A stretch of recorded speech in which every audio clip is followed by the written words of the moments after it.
listening to Inclusive AF with Jackye Clayton and Katee Van Horn.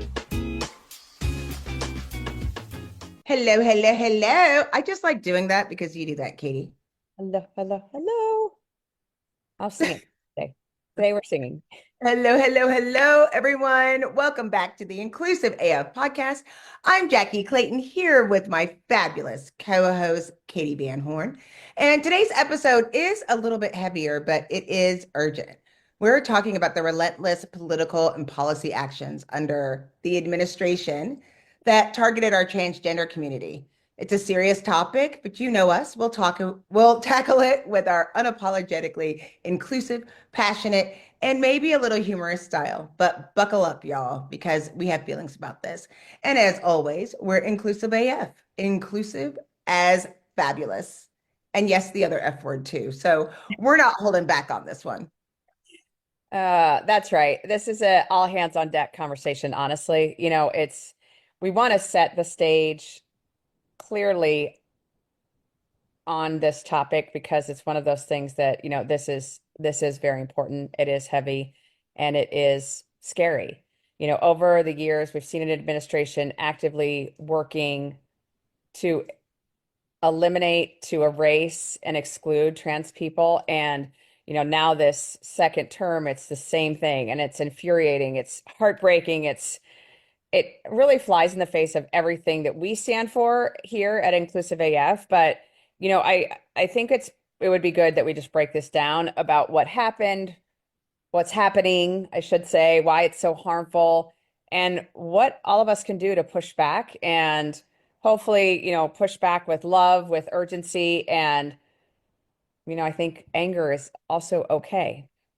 Yeah. And, we said this year we really wanted to dig in and give y'all the information that you need to do all these things. And there's so much going on now. You might be asking, why are we looking at the administration's anti-trans action? But it is getting a little bit out of control. So we wanted to talk to you about how it's impacting not just history, but what it's really doing for trans folks today. Many of these moves have created lasting damage or set dangerous precedents. And honestly, with so much misinformation still swirling around about trans people, it's key that we stay informed to fight back. So whether you're a DEIB professional trying to make your workplace safe for trans employees, an LGBTQ plus ally that's educating themselves, or a progressive AF listener who just wants to do the right thing, this episode is for you. Yep. And, we know that some of the harmful policies and ideas that were put into 45's administration, they didn't disappear when he left office. And, they have trickled down into state policies, into school board meetings, and, ways that schools are being run. And even, I know you deal with this, Jackye, I deal with it as well, the dinner table conversations. So we want to understand that historical piece and really call out the BS of the historical piece, but then also inform everyone so that we can hopefully, again, start pushing against what's happening again. And so it's a history lesson, and it's that rallying cry, or that, what do we got, what's the action we need to take? And, we know that we are inclusive. And because of that, we have zero inclusion for policies that try to erase our trans siblings.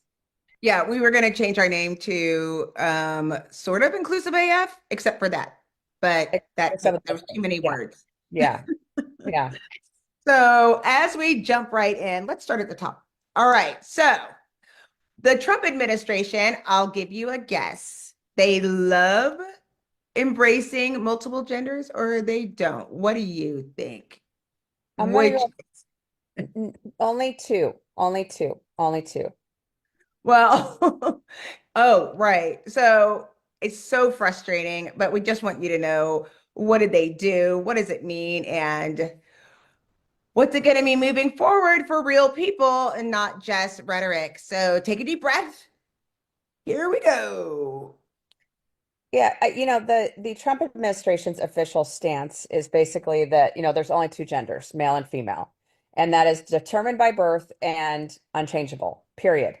And, in this second inaugural address, he brought it up again and he declared it would be an official US policy that only two genders exist, which he has, made an executive order, as we all know. And, he is trying to really embed this into law. So not into just an executive order, but into the law. And that's the part that also gets really scary. And I think one of the most glaring examples was leaked Health and Human Services memo in 2018. Because we feel some people, this seems like it's brand new, but this isn't. We knew this was going to happen when you voted for him, that this would end up happening because they already said before about how they were going to define transgender people out of existence. And the proposed definition said strictly male or female, fixed at birth by one's anatomy. There was no recognition of intersex folks, no recognition that gender identity might differ from birth assignment, just an attempt to slam the door shut. As one leading trans advocate, Mara Kiesling, said at the time, they are saying we don't exist.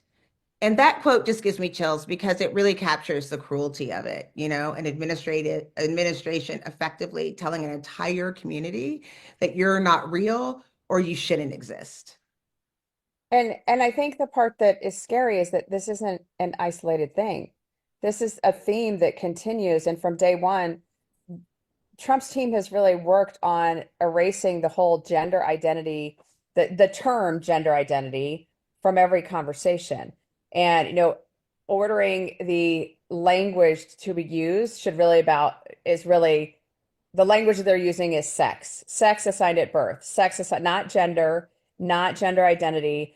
And I think that's the part too. It is truly, as that quote mentioned, it's how are we just defining them out of existence? How are we getting rid of them completely by just not even acknowledging that they exist?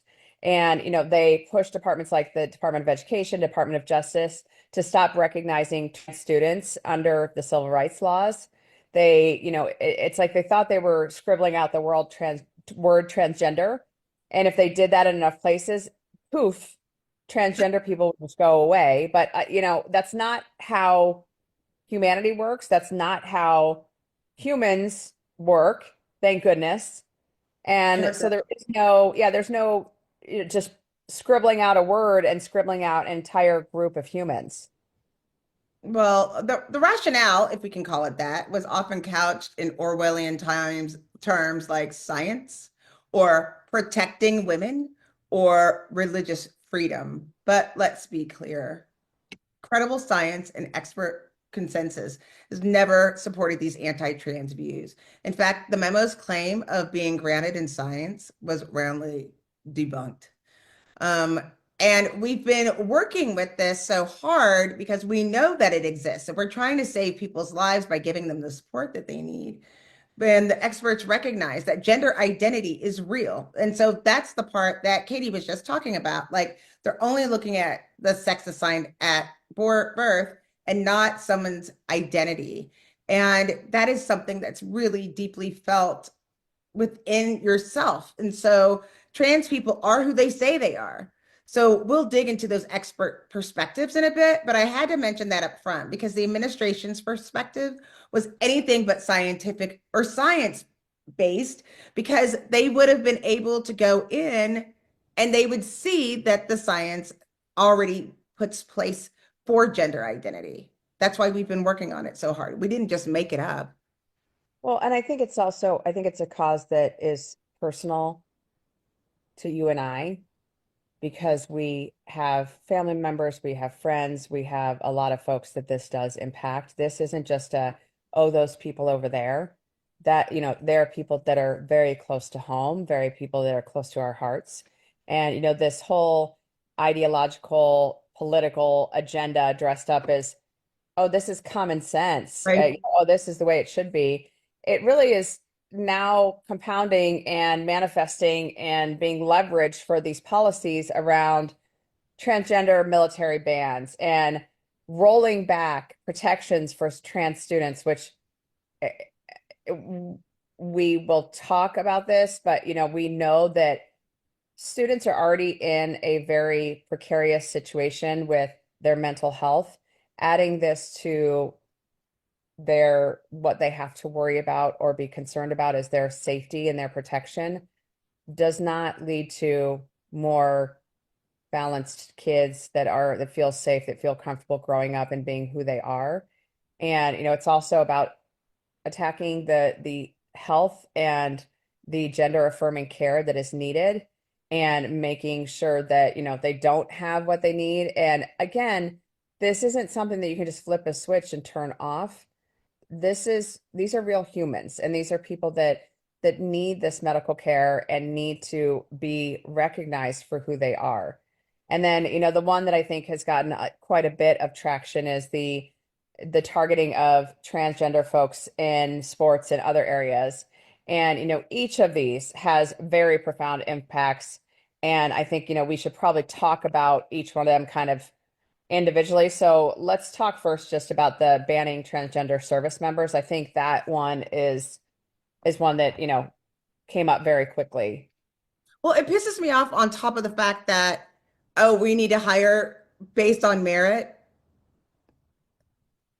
Like, just shut up. Like, quit acting like that's a thing. So, Yep. and like, if it was true, then you wouldn't have this policy attack number one, banning transgender service members. So, I mean, again, part of the reason that people are so frustrated and keep saying, I told you so, and the signs that say, I hope you get the day that you voted for is because way back in 2017, Trump went on Twitter and announced a ban on transgender people serving in the US military. Do you remember that? I do. Because if you don't, for our listeners, here's the recap.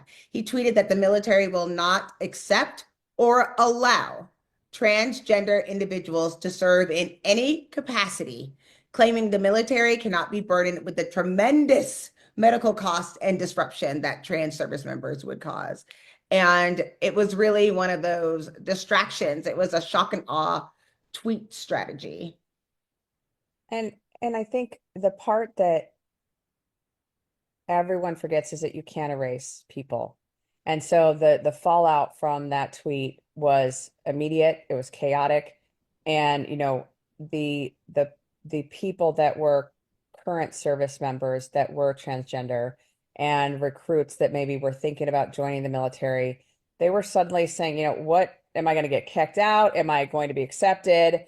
And this is who I am. So they'd already been serving with honor, and they'd already been doing so much for this country.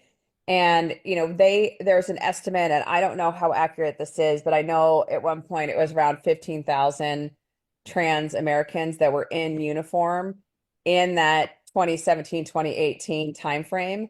And so, that's the piece that you have to consider, is that that's 15,000 people that we now don't need in the military, and 15,000 people that we're now again going to erase.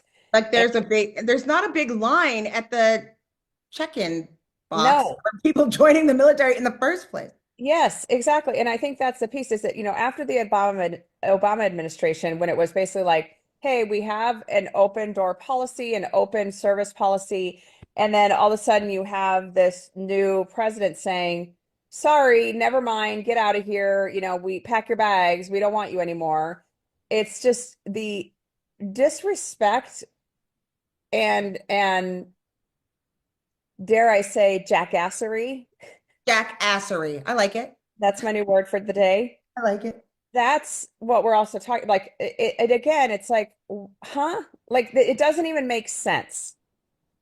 I just feel like on top of it, I mean, he's such a freaking hypocrite because he's talking about the tremendous medical costs, right? Here's the fun fact. The studies, including a Rand Corporation study for the Pentagon, showed that the cost of trans-related medical care was minuscule in the context of the military's budget. And it's a fraction of what the military spends on Viagra, PS.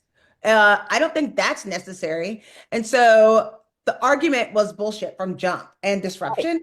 The only disruption was the one he caused by blindsiding the military with a tweet.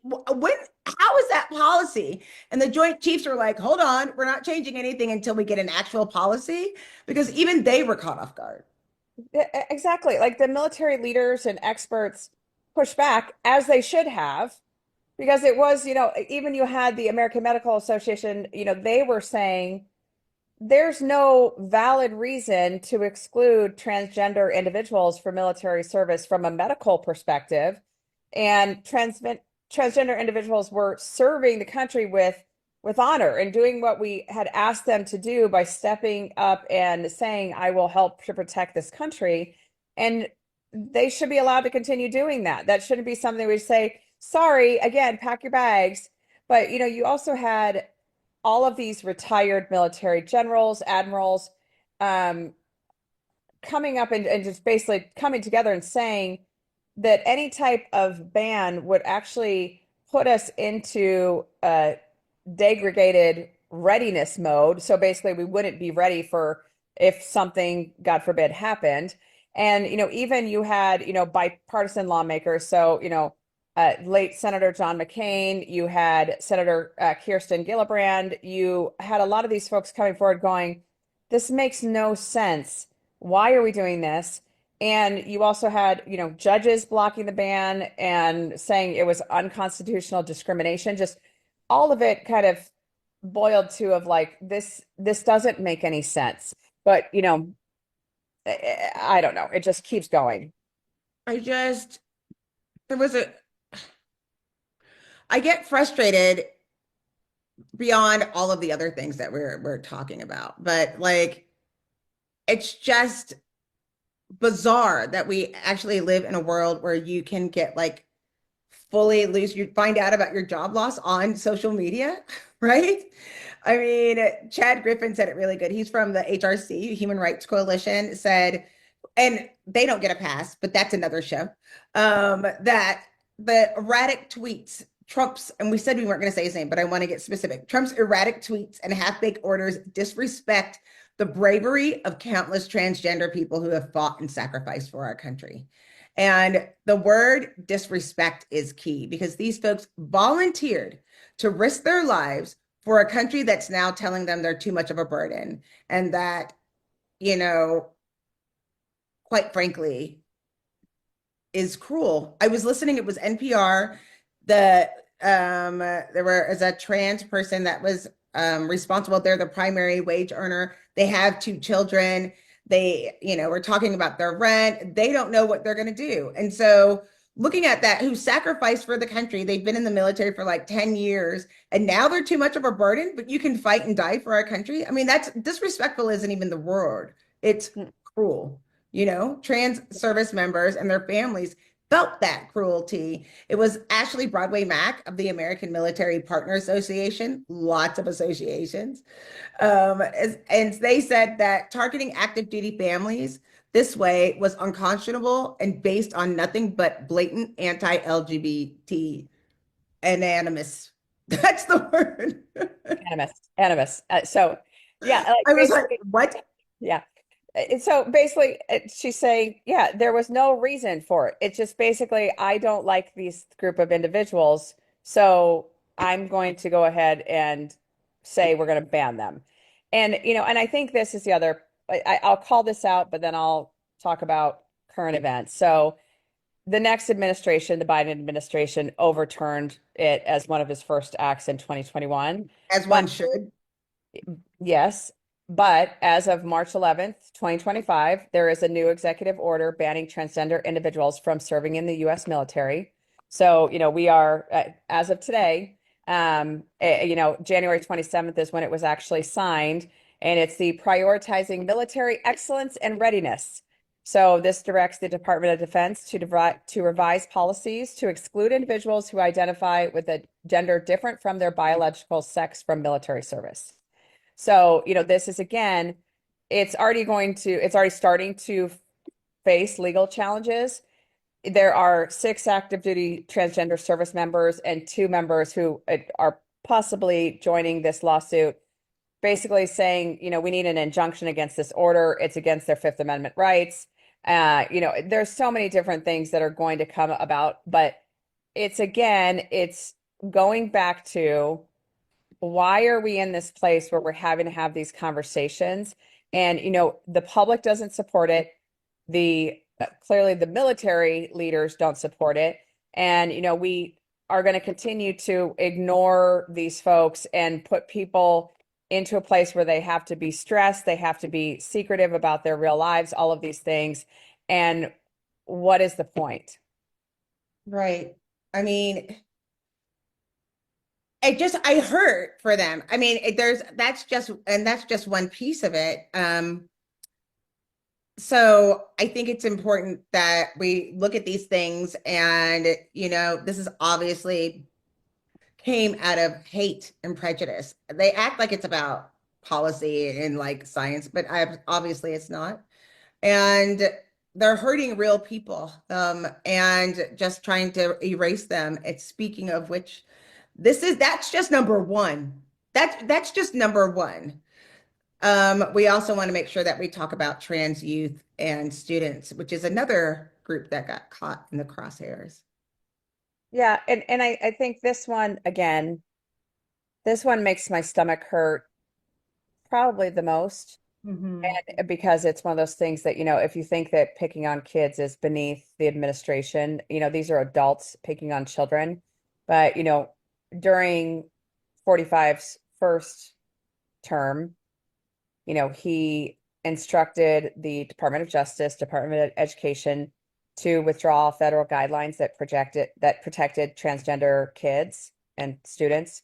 And, this was something that during the Obama administration, Obama and the guidelines were really, hey, Title IX, which is protection for students that are in minority groups or in marginalized groups, Title IX should also cover trans students. So let them use the restroom or locker room that matches their gender identity.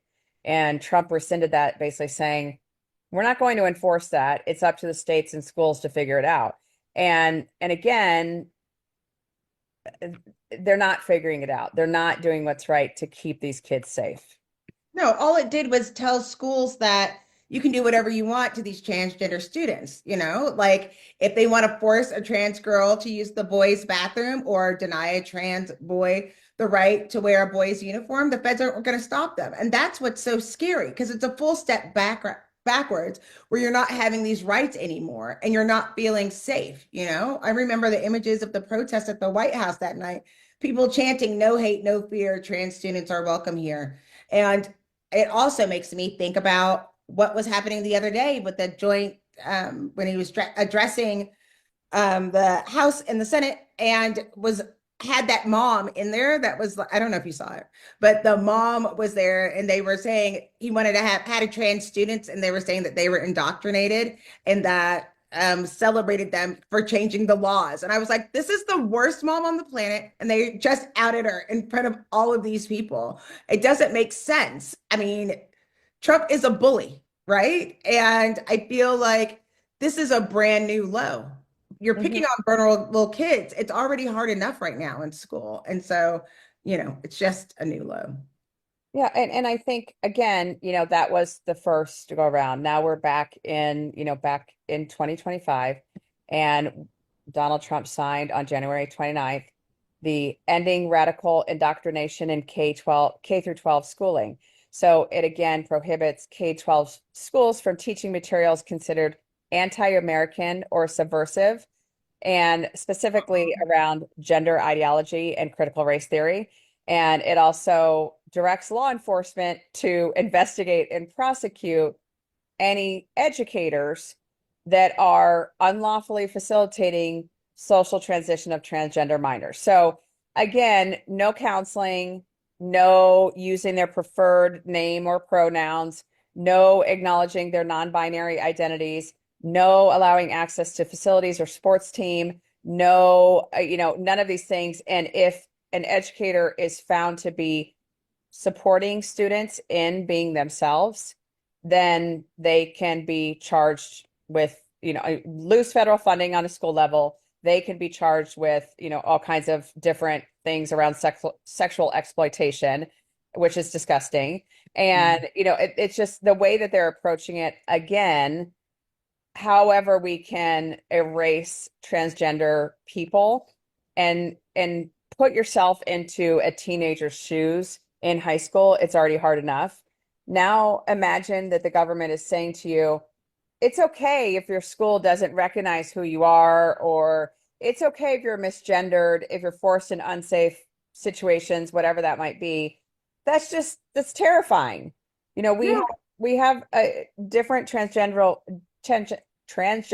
kids who are, in the center of these bathroom cases.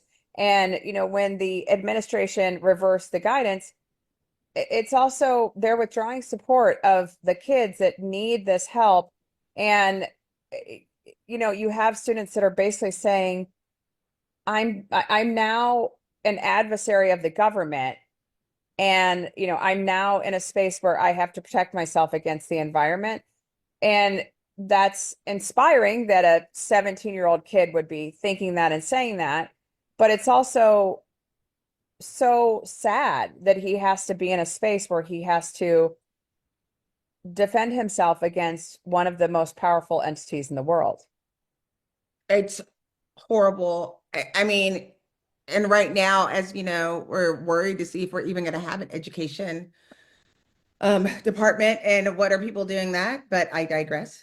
I mean, again, it's really telling these kids they're on their own. And these are kids that we already know have a higher suicide rate, higher drug use, and being afraid. And now they are not allowed to play on sports teams. The feds are really just shrugging and saying you do what, the school gets to do what they want to. And the administration argued this was about states' rights. And if I hear that one more time, I swear to God, I'm going to hurt somebody, because civil rights are not something to be decided by zip code. It's stupid. As Yes. trans advocates pointed out, if a state or school discriminates, it's absolutely the federal government's role to step in. And by abdicating that responsibility, the administration has betrayed these students. And we're continuing to see the fallout. Like you have these parents of transgender kids who are now in a position of being petrified Right. because, yes, we can say, hey, please roll this back, or hey, please protect my kids. But they also understand that the mental health, the safety of their kids, their lives, let's be clear. When trans youth are not supported, we know that that risk of self-harm skyrockets. And, there are a lot of resources. And so right now I'll mention, the Trevor Project.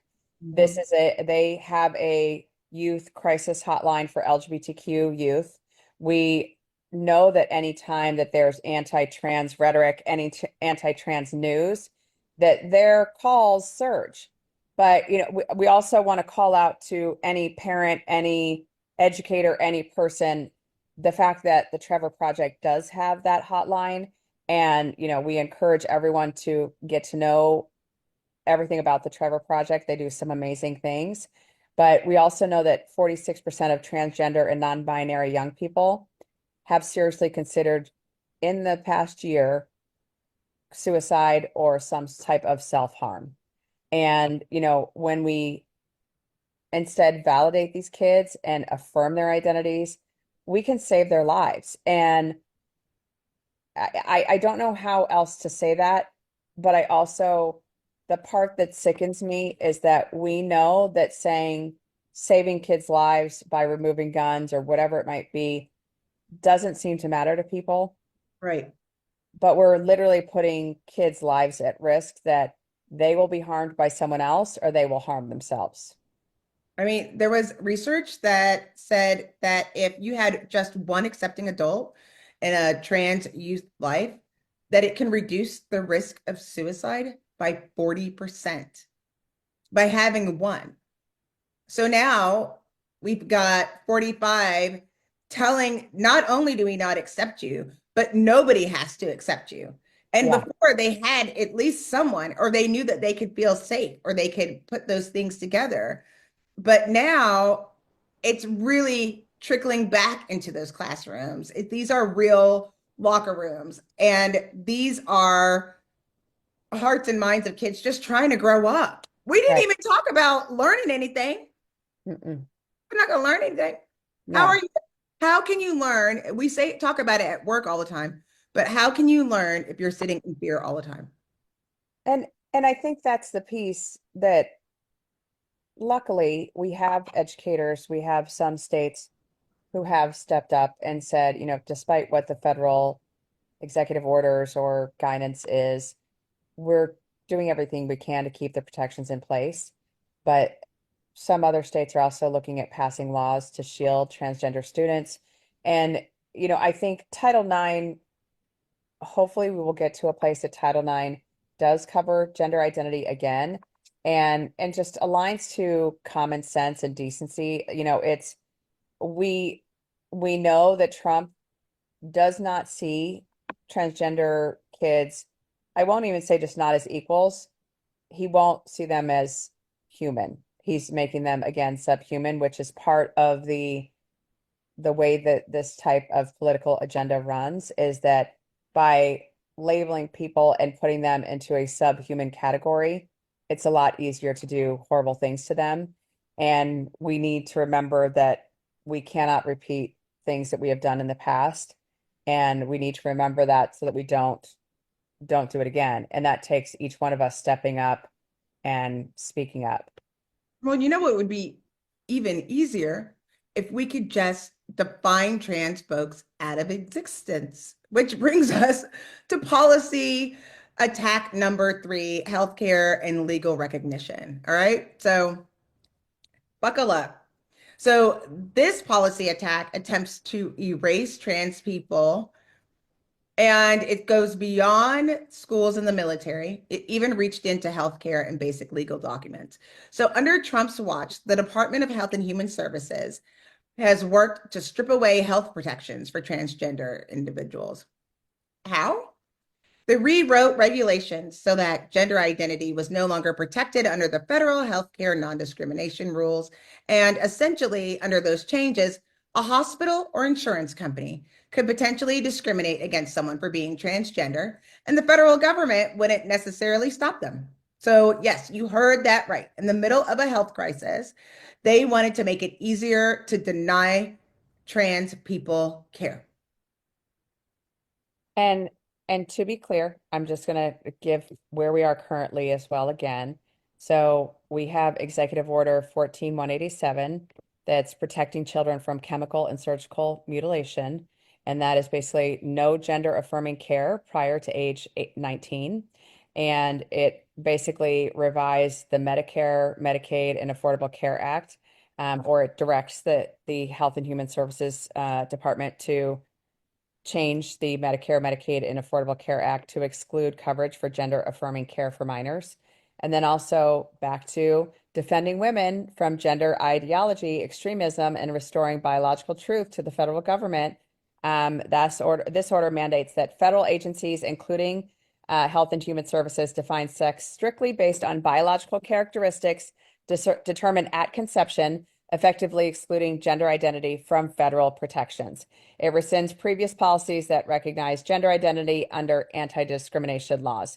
So right now, obviously, that's already has legal challenges because at the point of conception, all eggs, fetuses, whatever we want to call them, are considered female because that's the way that it works. It's called biology. Everyone should check it out. It's really great. But also, this is something that changing some of these mandatory coverages that are under the Affordable Care Act, that's going to take a whole thing. So, but it still has significant implications for transgender individuals because now when they're seeking health care in the United States, there's a lot of ability to push back and say, we don't offer that. And it's just grotesque.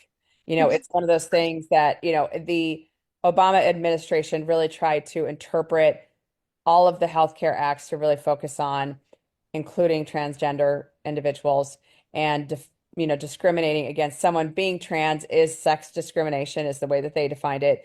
But Trump really has reversed that course and again crossing out gender identity from all the protections and from all of the documents and executive orders. Well, let's also recall the infamous gender definition memo we talked about earlier. That wasn't just talk, that was Health and Human Services, and others wanted a legal redefinition of sex to exclude trans people. And they aimed to enforce that across government programs, from education to health to housing. Had this fully succeeded, imagine the implication. So trans people could be denied shelter placement aligning with their gender, denied identification documents like passports. This became really personal to me. I had a friend ask if I would use my voice on LinkedIn, and I did, because they were going on a trip, and he's trans and lost their passport. And when they went to go get it, they automatically put female on the passport. And there's nothing they can do. It had male before, but because they lost it and they had to get another one, it automatically says female. And so it's like the government saying your gender identity doesn't count, only your birth anatomy does. And the Human Rights Watch warned that this sweeping move sought to dismantle crucial protections for transgender people and denied the validity, goodness gracious, of gender identity itself. And it's hard to overstate how extreme that is. Basically, it's an attempt to purge recognition of trans lives from federal law. And, and I think this is also where we get to that place of like the why. What's the justification? Right. And, the way that now 47's administration is attempting to twist this is by using this phrase, gender ideology. And basically, again, putting in this idea that the very existence of transgender identities is some radical agenda and needs to be stamped out. And we need to call it what it is. It's dehumanization. When you can reduce the identity of a group to an ideology, That's it's right. a lot easier for people to go along with oppressing them. So what we want to say and what we want to be very clear about is that being transgender is not an ideology. It's human reality. These are humans. These are people, and there is a lot of medical, scientific research and consensus that every medical organization on the planet focuses on. And let's just talk about American, the American Academy of Pediatrics, American Medical Association, American Psychological Association. All of the associations are saying that transgender identities are real and that supporting transgender people is crucial for their well-being. And, it's one of those things that when you have the Academy for Pediatrics, the American Academy for Pediatrics coming forward and saying basically, we have to have gender affirming care for youth because it's medically necessary, it's appropriate, and again, it can be life-saving. Experts, not Experts, you, scientists. douchebag. It's Look, they didn't make it up. no. And that's the thing that I go back to every time when we talk about all of this is that dehumanization, but also the amount of lives that will be lost because we have the highest person in our country saying, you don't exist and you're not human. And it's easy to get a gun, but that's also another show. Yep. I do want to point out that because the administration, sure, that they don't recognize intersex people, they don't exist. Those Nope. are people that are born with variations in sex characteristics, even purely biologically. Not everyone fits the XX or XY narrative, right?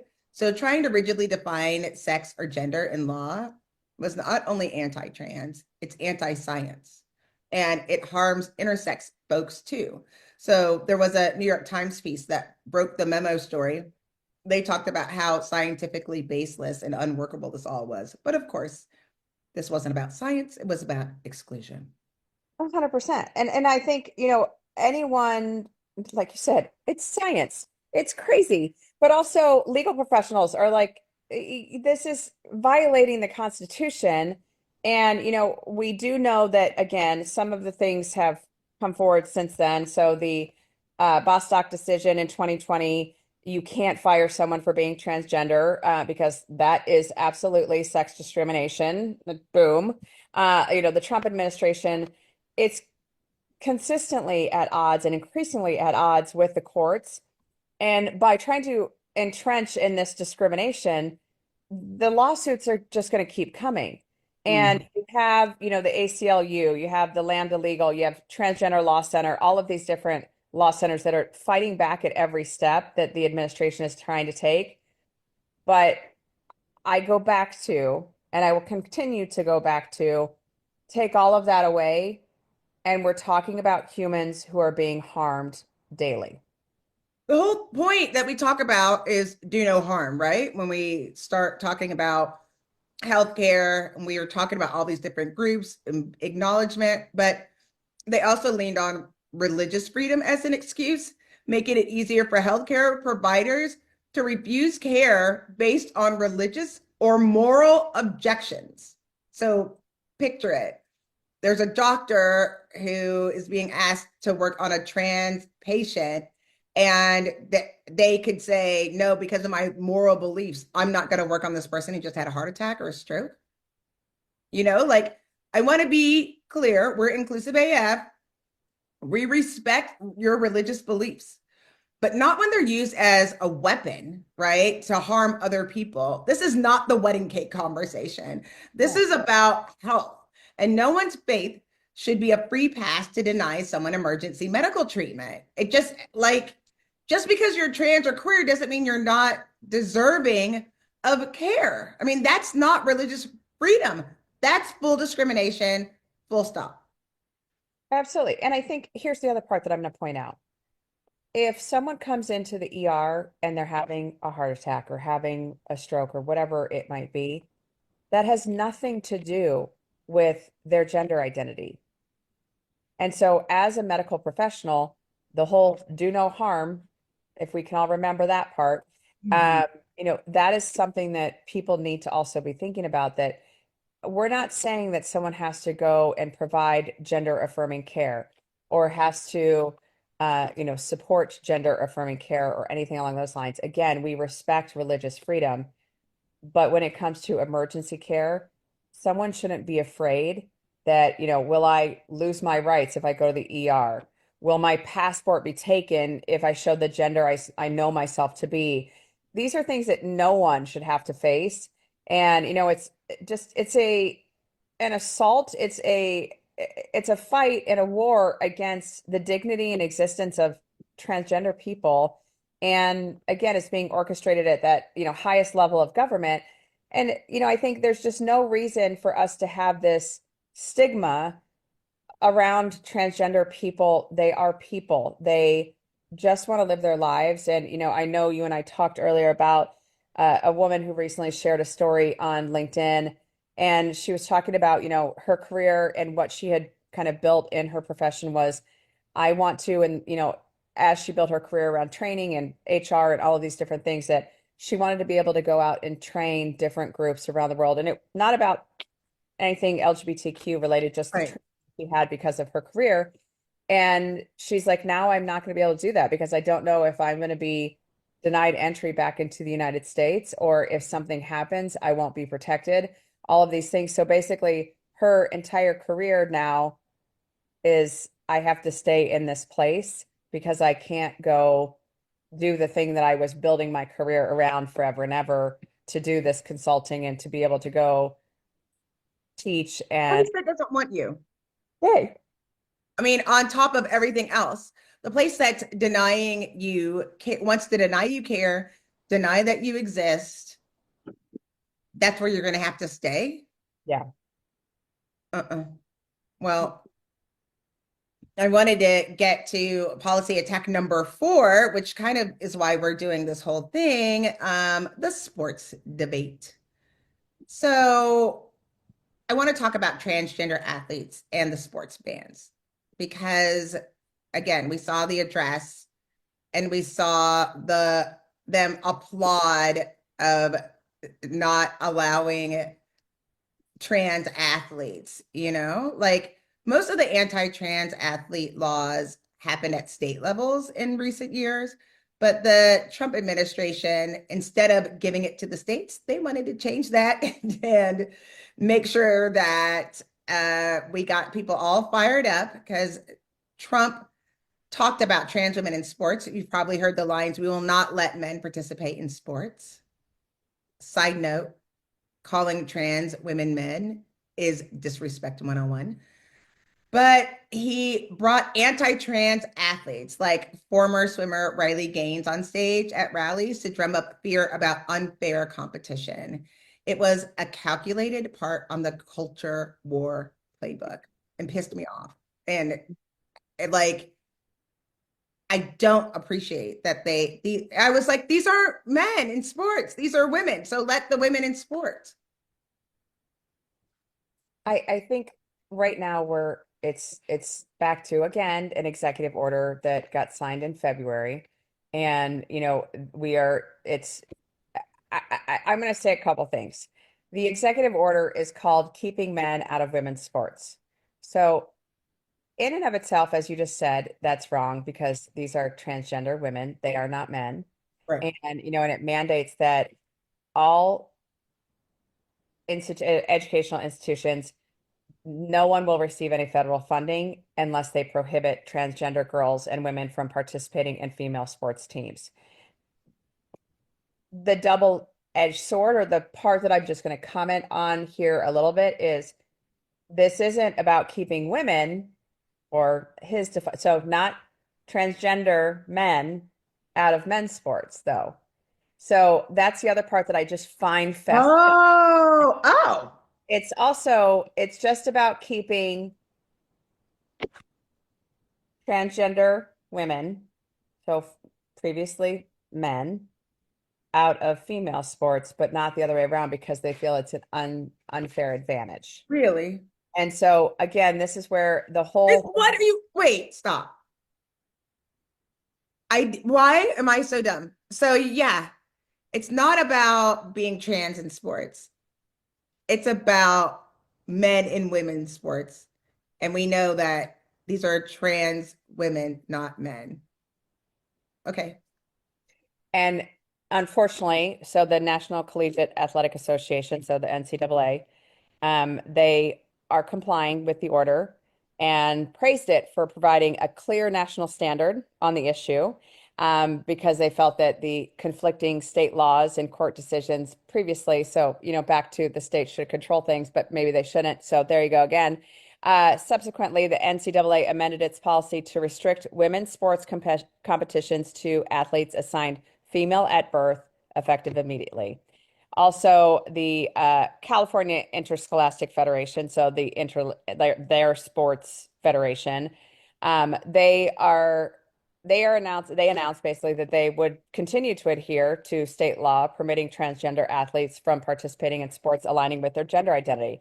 So, California is saying no. Now, I will also, again, because we try to balance these things and we try to be inclusive, I will point out that there was a New York Times survey conducted in January 2025 that found that 79% of Americans support restricting transgender athletes from competing in let's be clear, in women's sports.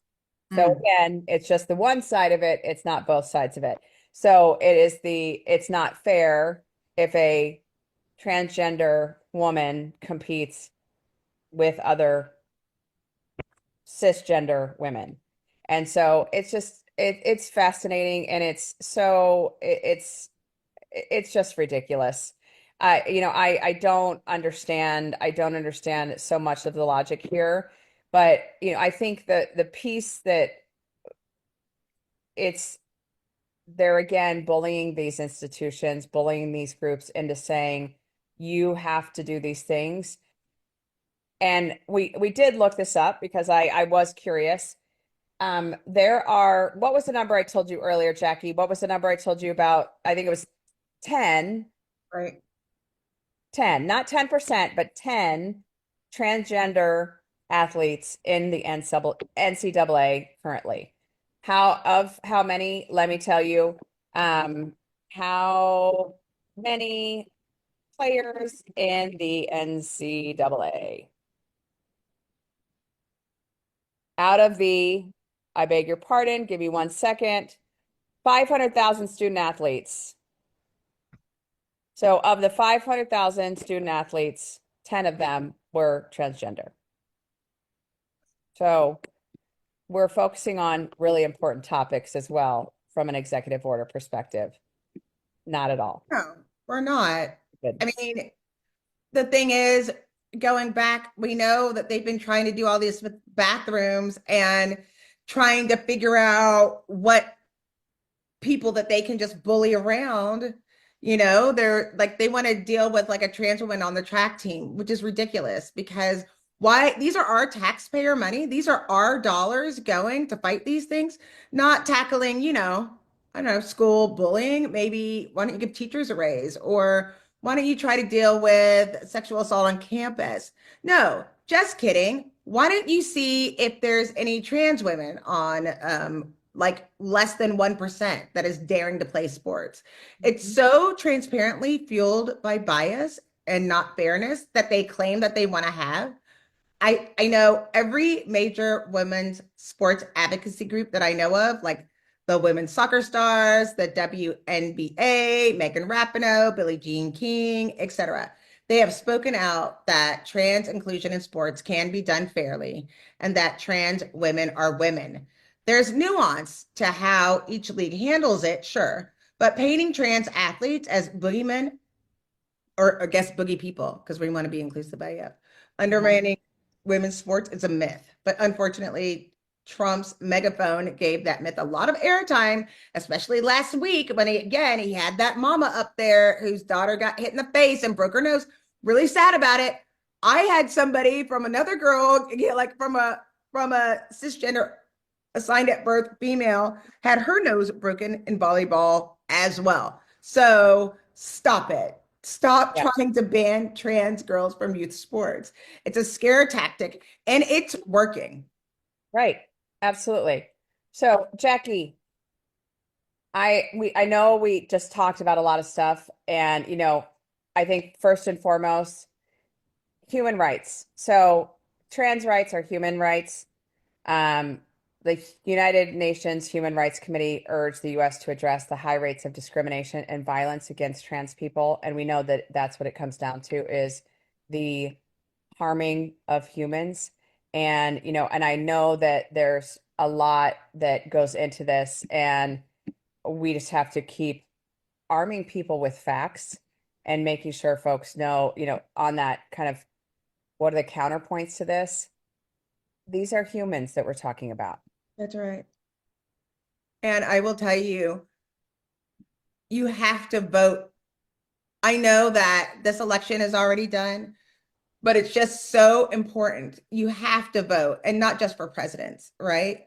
All of this is being allowed to happen. And these are the people that we put in place to protect us that are going against these athletes and going against our own rights. This is just one example.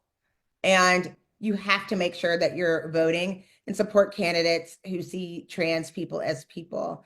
And if those candidates aren't in your area, support organizations helping to get out the vote in places where anti-trans initiatives are on the ballot, because it's ridiculous. I mean, you just have to.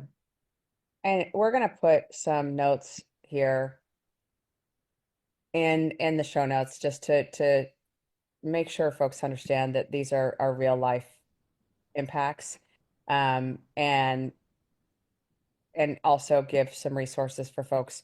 I would also, I know that, Human Rights Campaign has a lot of resources. There's a trans lifeline, that's a support hotline for transgender people. But I also am going to just to give kind of um, a little add a little humor if I can. There I did see a person on Twitter making a joke about I was raised and all I got was this lousy t-shirt, but it's a commentary basically like we're still here. And, trans people continue to fall in love, accomplish great things, live their lives despite all of the inequity and all of the horrible impacts that Trump policies and executive orders are having. And, as Inclusive AF, we want to always center that humanity. We obviously we shared some stats, we shared some specifics here during the episode. And, this is not about bashing politicians or praising other folks. It's really about our friends and family.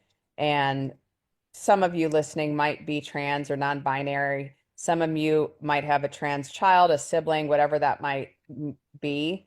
And we just want to say that, even if you don't know a trans person, although I think that's always the one I love to hear, because, you might not think you know a trans person, but you probably do. But showing a little bit of empathy and being empathetic humans that understand that no one deserves to be treated the way that these policies are being written, and turning that around. And so, we will definitely share some resources to make sure everyone is aware of kind of what they can do and how they can offer support. And this is the part where we say the one thing we want everybody to remember. And if I had to pick one thing, it would be hard. But I just want to say, like, trans people are people. They are people. And so we have to quit marginalizing people, especially this population. It just makes me really sad. And I would echo that, because I like to echo what you say, but Always. I always do. But I also would love to just point out that, we want to know and want to share that we are here for folks. And I mentioned the Trevor Group hotline earlier. I just want to call out that phone number. It's 1-866-488-7386. Please write that down. Please share that with any transgender folks that you know of, especially transgender kids. They are there to help and to listen. And, I think that's one that I want everyone to stay safe, stay strong, and of course, stay inclusive AF. And We're I gonna do just, this. Yeah. I know really to get in there, because we don't do this ever. And if we want you to make sure that you're following us, we see the numbers, we know that we have millions of fans. Please make sure and like and subscribe. And if something in this episode sparked an idea or feeling, share it with us on social media or just shoot us a message, because this is really a dialogue and every voice is welcome. Yes, every voice, including our trans folks whom we love. And so until next time, take care of yourselves and each other. Do you like that? That's like from 2020, like the TV show. I could use my mom's. And Yeah. Oh, yes. know that you are loved, Jackye. Aw. I like that. Yeah, folks don't know, but we were talking about my mother before this episode. So yeah, here's to Cecilia. All right, folks. We will see you all soon. Thanks for listening. This is Katie Van Horn. And this is Jackye Clayton. Bye.